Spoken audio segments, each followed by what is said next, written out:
Hello everyone, welcome to my channel Sharmi's miscellaneous world. তো এদিনকে আমি একটা দইয়ের ঘোল খেয়েছিলাম যেটা পুরোটাই সুগার ফ্রি ছিল। তো আমি তোমাদেরকে দেখাই আমি কী করে এটা বানাই। তো এখানে টক দই নিয়ে নিয়েছিলাম, 2 টেবিল স্পুন মতো নিতে পারো, মানে যেগুলো একটু বড় চামচ হয় আর কি।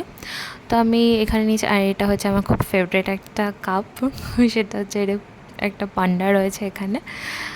তো তারপরে আমি এখানে নিয়েছিলাম কিশমিশ। তো এটা সবচেয়ে ভালো হয় যদি মিক্সিতে ব্লেন্ড করে নাও, বাট আমার ল্যাদ লাগছিলো তো আমি এইভাবেই নিয়ে নিয়েছিলাম। তো ব্যাস এর মধ্যে একটুখানি বিট লবণ নিয়ে নেবে, তারপরে এইভাবে গুলে নেবে। খুবই সুন্দর খেতে লাগে, আমার তো বেশ ভালোই লাগে, মিষ্টি ছাড়া খুবই ভালো লাগে খেতে। তো দেন লাঞ্চে সেদিনকে আমি ভাত খেয়েছিলাম, কজ সেটা স্যাটারডে ছিল। তো এগুলো ছিল, 2 বড়া ছিল, তরকারি ছিল, লেবু ছিল, ডাল ছিল। ভাতটা অনেক দিনই পরে খেয়েছিলাম, বেশ ভালোই লাগছিলো খেতে লাঞ্চে। আর তারপর একটু ভাত আমি রেখেও দিয়েছি, অতটা খেতে পারিনি, যা হয় মা জোর জোর করে দিয়ে দেয়। আর তারপরে আমি ইভিনিংয়ে কিছু খাইনি, আর এটা ঠাম্মা দিয়েছিল, এখানে রাইস, চাটনি, একটু পাঁপড় আর একটু পনিরের তরকারি ছিল, আর একটু আলুদমও ছিল, বাট সেটা নিইনি।